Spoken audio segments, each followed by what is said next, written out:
Assalamualaikum warahmatullahi wabarakatuh. Saya pengen nanya Ustadz. Jadi saya tuh punya kakak Ustadz. Nah dia tuh anaknya kayak suka nyuruh-nyuruh Ustadz. Nah nyuruh-nyuruhnya tuh masalahnya kayak yang kayaknya nggak dibantu juga bisa deh gitu. Tapi dia karena dia mungkin males gitu ya, kayak ngambilin sendok gitu-gitu Ustadz. Ada gak sih dosa ngehukum adik sama dosa kayak nggak mau gitu, nolak kemauan kakak. Nah jadi kan kalau mau ditolak juga nggak enak, tapi kok nyuruh mulu. Tapi sebelumnya mohon maaf, Halda Nah. dengan kakak dekat sekali. Baru deket tuh pas COVID. Karena kan kakak ngekos, jadi aku inian main mulu. jadi kalau kakak pulang, akunya ini terus juga kan kita kayak umurnya jauh banget Ustadz, 8 tahun. Jadi kayak kurang nyambung. Nah terus pas COVID itu tuh keluarga kan pada di rumah semua kan, mau nggak mau harus ngobrol. Nah terus ya udah dah. Jadi ternyata kita inian satu frekuensi. Ya, untungnya ya, jadi deket, jadi bisa deket. Memang suka ada kesel ya kalau kakak nyuruh-nyuruh gitu. Suka. Soalnya tuh dia nyuruhnya tuh bener-bener penyuruh banget Tat. Kayak nggak 1-2 kali gitu. Bikin orang kayak lah baru juga main HP gitu. Biasanya anak bungsu itu sebenarnya kakaknya nggak butuh pertolongan, cuma kayak ngebosi aja gitu Iya. ya. Kayak tolong dong tisu gitu, padahal jaraknya cuma semeter kan. Tisu dong tolong gitu, padahal dia tinggal jalan juga nyampe ya. Iya, serasa tuh di rumah tuh senioritas sih. Kayak gitu Tat. Oke, jadi Halda maunya berhenti diperintah tapi tetap bayarin SPP gitu ya. Tapi kan masalahnya sekarang udah kagak dibayarin kan. Oke. Nah, tapi kok masih nyuruh-nyuruh. Kalau misalkan masih dibayarin mah kagak ngapa ya. Tapi gini, Halda sayang nggak sama Kak Arafah? Sayang banget. Pokoknya sarangnya asik. Berdua ya, bersaudara ya. Bertiga, ada abang paling pertama. Oh, ada yang Ada. sulung di atasnya Nah, Arafah. jadi kakak tuh anak kedua. Aku bungsu. Ada anak bungsu. Mm-mm. Tapi kan sebenarnya juga kadang suka begini ya, kita tuh kangen gak sih satu saat tuh diminta tolong sama kakak, kan kangen juga kan. Ketika kakak gak nyuruh tuh kayak ada yang kok tumben sih gak nyuruh-nyuruh saya. Tapi kan kalau keseringan juga agak kesel ya kita juga ya.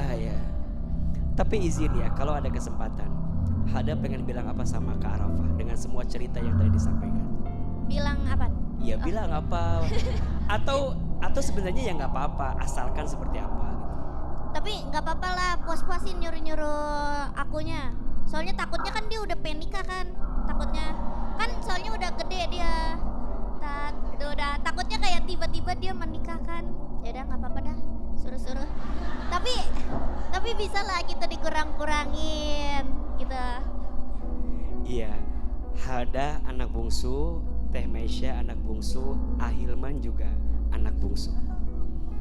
Saya tahu perasaan anak bungsu itu seperti apa. Saya kalau pulang ke Garut sama, Man ambilin ini, Man ambilin itu, di hati saya, Ustad.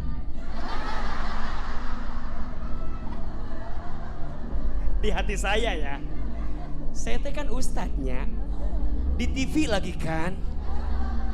Gak cukup saya bilang gitu kan. Tapi ya itulah seorang adik. Iya gak? Di depan orang engkau mungkin disebutnya dengan profesimu, dengan kemuliaanmu. Tapi balik ke keluarga, engkau adalah adik bungsunya, betul? Maka izin ya, nasihat yang paling dalam itu begini. Kita sebagai adik itu agak susah menasehati kakak. Sebagaimana kita sebagai anak juga susah menasehati orang tua. Betul? Maka kalau sama kakak, sama orang tua, mungkin kalimatnya bukan nasihat, tapi doa. Doakan keluarga kita karena keluarga itu harta yang paling berharga. Sebagai seorang adik tentu kita harus hormat sama kakak kita, pasti. Tapi juga sebagai kakak harus belajar ya. Jangan terlalu mengeksploitasi. Hada, sabar dengan kakak yang suka minta tolong. Kenapa? Nanti akan kangen pada masanya kita dimintain tolong sama kakak kita, betul? Tapi juga kakak, jangan mentang-mentang kita kakak kemudian semena-mena jangan semena-mena juga kita nyuruh-nyuruh adik-adik kita, karena bagaimanapun adik kita juga punya hati, betul? Makanya ada 2 kalimat di keluarga yang harus kita rutinkan ucapkan. 1, terima kasih. 2, mohon maaf. Tadi beliau bilang kalau mau nyuruh jangan langsung, kan bisa bilang ada minta tolong, betul? Apalagi kalau begini, Hada minta tolong, nanti gue bayarin SPP-nya sekaligus. Jadi adik kakak itu harus terus saling akur. Karena yang paling menyedihkan saat orang tua telah tiada, adik kakak itu gak akur. Sekarang kita menemukan fakta, tidak sedikit adik kakak setelah orang tuanya meninggal, mereka bertengkar gara-gara warisan. Ada atau tidak? Dikit atau banyak? Maka jangan sampai ya, selepas orang tua kita wafat, adik kakak itu tidak akur. Hada jangan pernah merasa kecil jadi anak bungsu, kakaknya jangan merasa besar jadi anak yang paling besar. Tapi dua-duanya harus punya kebaikan kepada keluarga. Insya Allah tidak dilihat dari bungsunya, tidak dilihat dari anak pertamanya. Semua anak punya posisi yang sama ketika dia menghadirkan kebaikan. Masya Allah, iya, kita doakan ya adik kakak ini mudah-mudahan tetap akur, tetap menghadirkan kebaikan.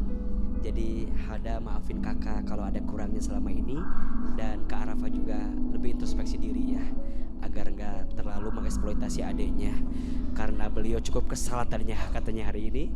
Dan kalau dua-duanya saling menerima, pasti akan ada kebaikan. Itulah adik kakak yang baik, insya Allah.